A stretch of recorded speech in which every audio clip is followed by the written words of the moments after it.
Well, my wonderful women, I am in my home country, but I know we gotta talk because I have a whole bunch of things to talk to you about. I've taken a few days off, but my mind does not stop working. And so today I have a list for you of, let me look at my notes, 8 things that you need to stop expecting after you get divorced. Expectations are not good things, they cause us a lot of drama. Relationship dramas are 99.9% created by expectations. And we don't need drama on this side of things, do we? So today, let's talk about what to stop expecting on the other side of things after you get divorced.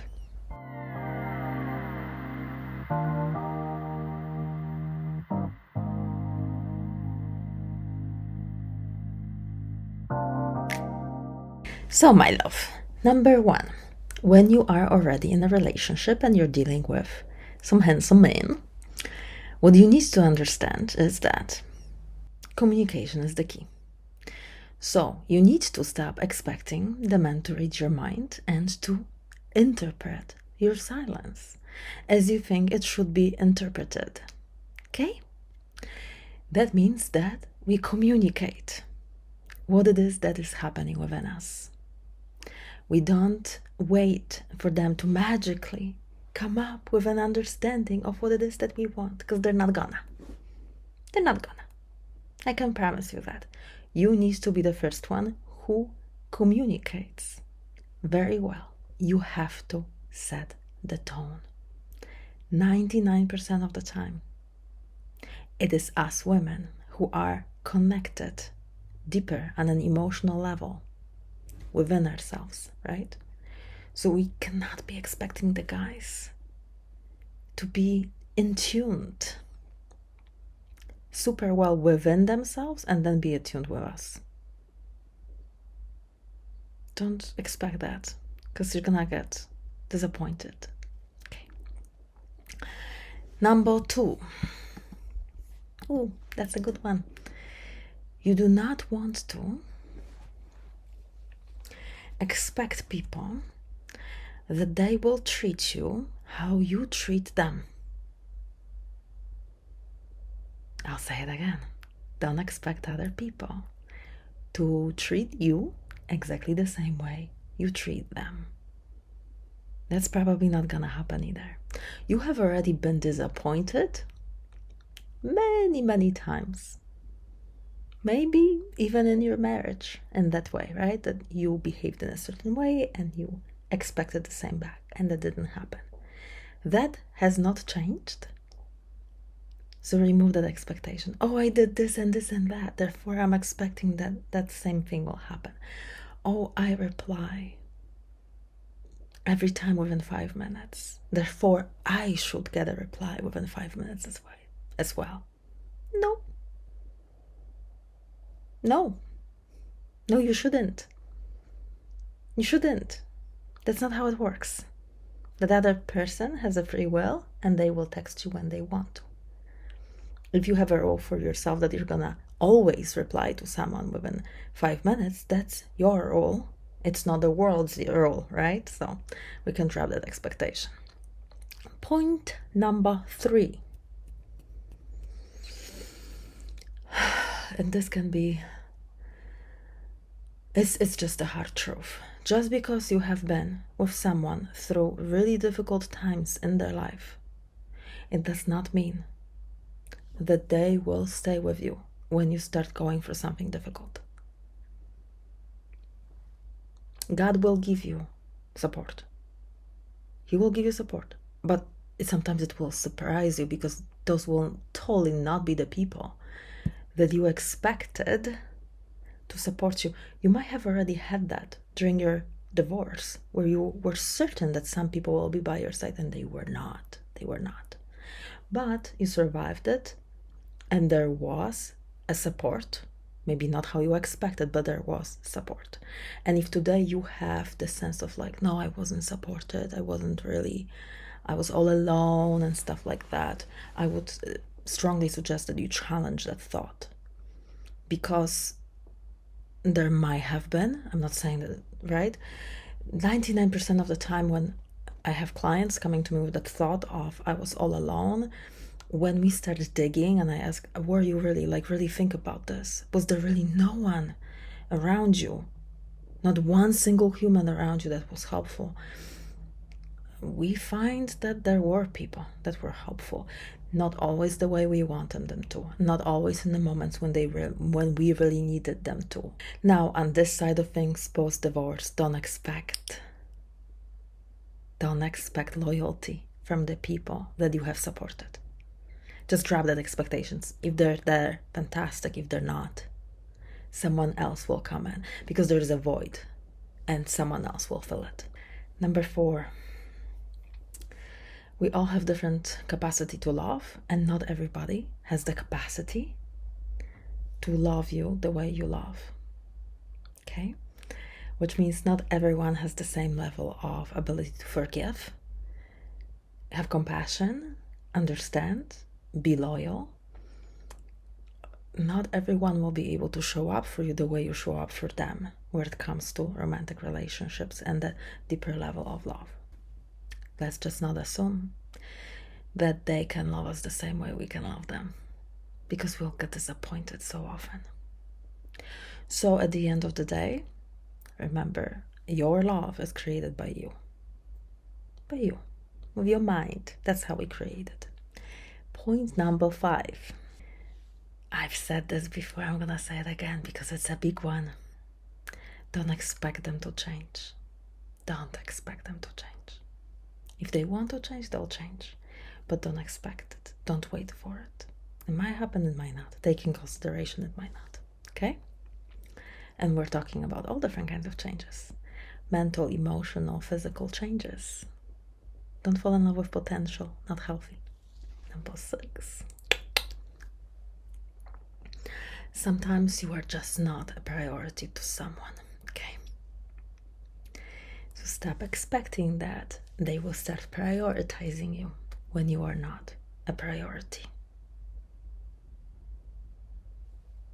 You're not a priority to them. They don't have to be a priority to you. It's all information, right? It's all information. We take that information, we decide what we want to do with it, and we move on. Number 7. Number 7 is this. Sometimes you get hurt by someone and you think that you need closure and you need an apology, and that apology never comes. And the reason why it doesn't come most of the time is because whomever it is that you're expecting an apology from lacks self-awareness and lacks humbleness, and typically their ego is so big that they don't have it in them to give you what it is that you need. And I'll tell you something. One of the best things that I've discovered in the last, when was it, maybe February or March this year, was that you don't need to receive an apology from someone that really hurt you from them. You can take a piece of paper and write a letter to yourself with an apology from them. And that will soothe your soul. And the best thing about it is that they will say in that letter exactly what it is that you need them to tell you, because it's gonna be all the things that they need to apologize to you for, right? Because you know exactly what it is. So it's not gonna be even like, oh, I'm hoping that he will say this, and then he won't, right? And you really truly get a sense of closure. You really truly get a sense of like, oh, I heard what I needed to hear. So highly recommended. But the rule is we do not expect apologies from other people. Just don't expect it.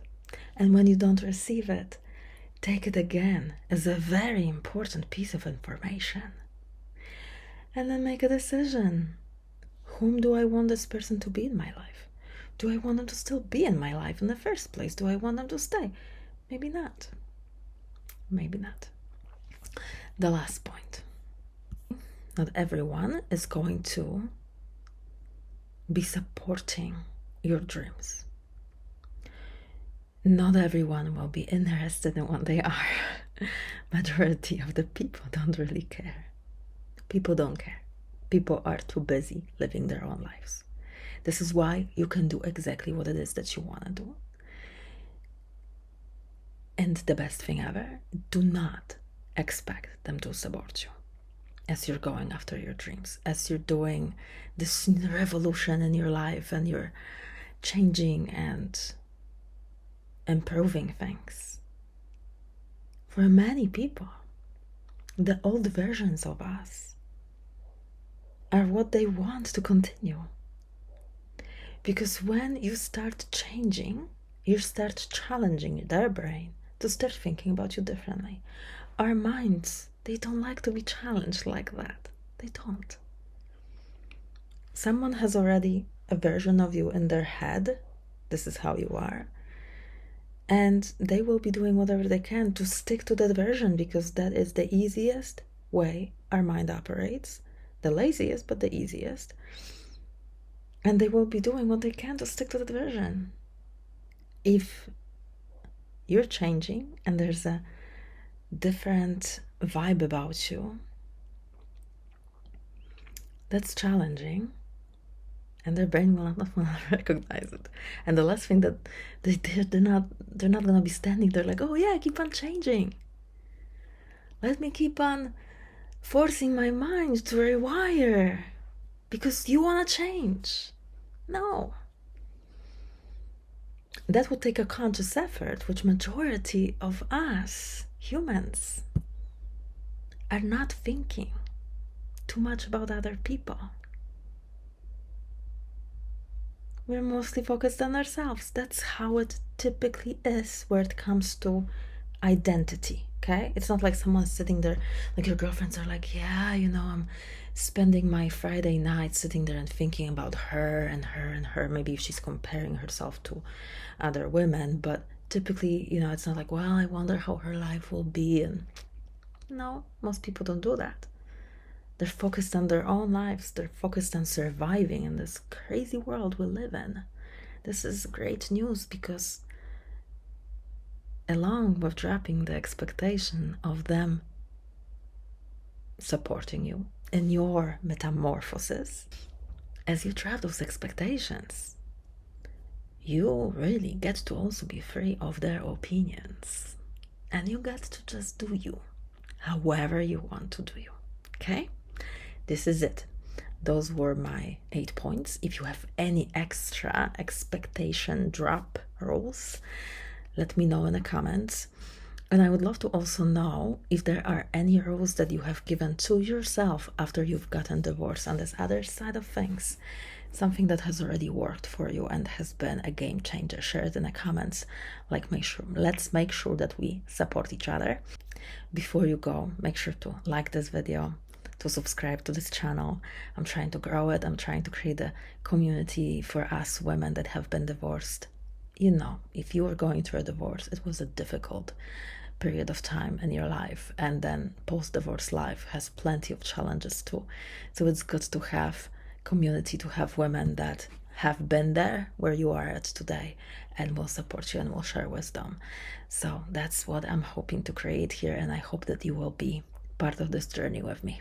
Have a wonderful the rest of your day. Warm hugs from wonderful Poland. Take care. I'll see you next time.